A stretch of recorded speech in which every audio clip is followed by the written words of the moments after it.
Alright, after using the Galaxy S23 Ultra for about 5 months now, I have to admit, this might be the phone of the year.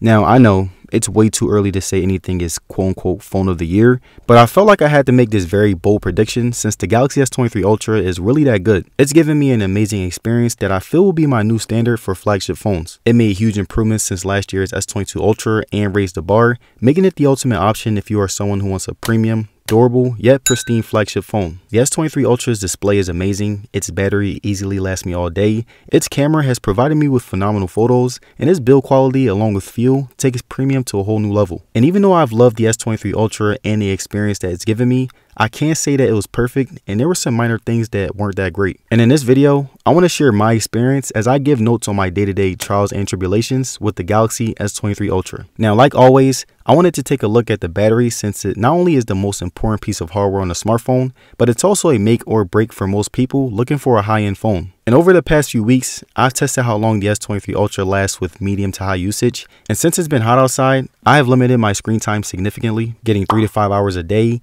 I've never used power saving mode since I limit my screen time, and on days where I've been getting 5 hours, I will end my day with about 40% worth of battery, which is definitely slightly better than last year's S22 Ultra. And even though they look the same on the spec sheet, the S23 Ultra has better battery optimization. The S23 Ultra supports 45 watt fast charging, which was very convenient. There are times where I would charge my phone up at night since I knew I would wake up, put my phone on the charger, and by the time I got done showering, my phone is on 100%. So if you are someone who is consistently in situations where you need your phone to charge up really fast, the S23 Ultra can go from 20% to 100% in under an hour. And also, I was never the type of person to cut any corners to save battery. If I'm spending $1,000 on the phone, I'm using it to the max. So during my time of using my S23 Ultra, I had 5G on, my brightness was on manual and always medium to high with always on display on. I'm using every power heavy app as much as I can, and again, I rarely use power saving mode, meaning that the S23 Ultra is pretty great and reliable when it comes to battery. Now, something else that's extremely important when it comes to your phone on a day-to-day basis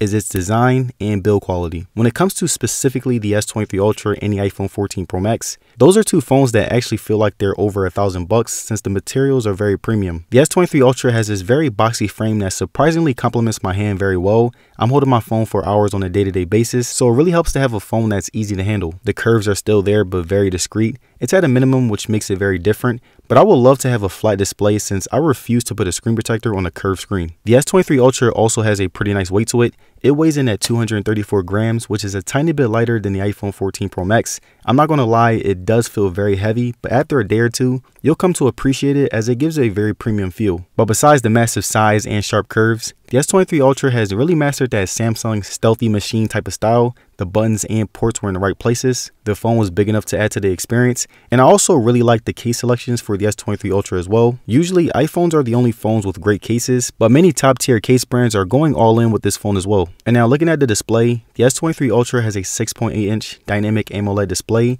that has pretty much held up great since my first time buying it. I loved how it had the tiny hole punch camera to really maximize the screen. Also, I use swipe gestures, so I basically have the full screen to fill in whatever I'm doing, which makes the screen feel even bigger. The S23 Ultra has Gorilla Glass Victus 2 on the back and on the display, so if you're bold enough to use your phone without a case, the S23 Ultra will survive a few drops before you notice any damage, but please try your best not to drop it on concrete. Now, durability isn't the only thing that's great about the S23 Ultra's display. It's very bright, sharp, and punchy compared to many other top tier phones in the market. The brightness was pretty much the same as last year's S22 Ultra with 1750 nits. I was able to see everything very clearly no matter how bright it got outside, and I also tested the auto brightness for a couple of days and it was very accurate when scanning my environment. Now, arguably, my favorite thing about the display was the 120Hz refresh rate. Mixed in with the smooth animations of One UI 5.1, they complemented each other so well that I still use social media apps on my S23 Ultra as opposed to my 14 Pro Max. Watching content was good, the speakers were enjoyable, and the boxy frame made it feel like a mini TV for me, which was pretty cool. And finally, let's just say that when it comes to unlocking your phone, the S23 Ultra has an array of great options. The ultrasonic fingerprint sensor was very sharp and worked very well, and the facial recognition was much better after the updates, but I still prefer to use my fingerprint. Now, the S Pen on the S23 Ultra is something that a lot of people don't really care about,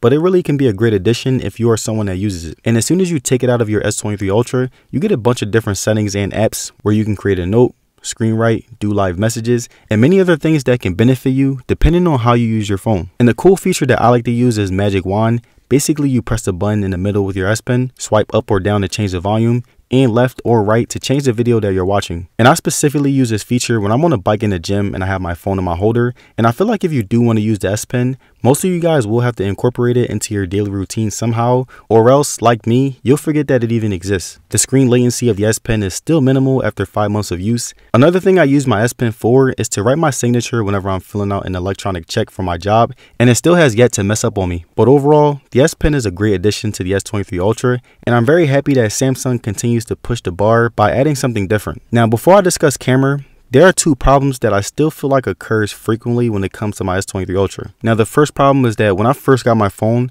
there were times where my apps will randomly quit on me. Like, I will be on Twitter and out of nowhere the app will close. And this was a frequent problem for about a month, but every few weeks it still happens. Like whenever I'm in the gym running and trying to change a song, the app will randomly close. And now the second problem that I dealt with the S23 Ultra was still the shutter lag. And right here, you can see me trying to capture a picture of a car moving, and once I snap a flick, it would take less pics compared to my iPhone 14 Pro Max and my Pixel 7 Pro. And now moving on to camera, the Galaxy S23 Ultra is a beast on the spec sheet. 200 megapixel main camera, 12 megapixel ultra wide, and two 10 megapixel telephoto cameras that are really good when compared to other phones. And as far as everything goes since my last review, the pictures are the same. Whenever I'm taking a picture of something outside, the contrast goes way up. Like right here, the grass is so much greener than any other phone, including the 14 Pro Max and the Pixel 7 Pro. Night mode photos are pretty good. I love how it brightens everything up in the photo so that any subject is not only clear to see, but also clean thanks to that signature Samsung sharpening. The S23 Ultra easily has the best zoom photos in the game. As you can see right here, there's different modes, and even at 10 times zoom, it looks very clear and crisp. Now, the only problem that I have with it is that 100 times zoom doesn't look that good, but it definitely has made its improvements. Like right here, you can see that the coloring, the sharpening, and everything else is pretty much mid. But again, once you hear 100 times zoom, you won't really connect it with top tier quality. Selfies were pretty mid when compared to the Pixel or the iPhone. The sharpening was too much for me, and the S23 Ultra makes me lighter. But if you are someone who has lighter skin, your opinion might be different. And now the videos on the S23 Ultra were very sharp as well. They have improved slightly since last year, while still being a beast on the spec sheet. You can shoot videos up to 8K, which is insane. It looks really good, but I do prefer to shoot my videos in 4K since it takes up less space and is very compatible with most TVs, smartphones, and other gadgets. Stabilization was solid. Pans were smooth along with brightness and contrast. And I want to give you guys some extra footage so that you can see how the videos hold up till this day.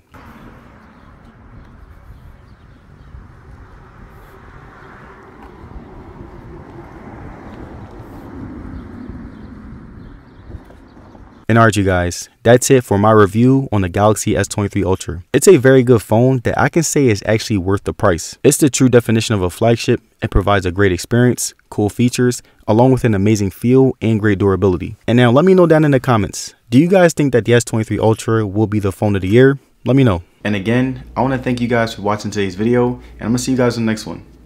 Peace.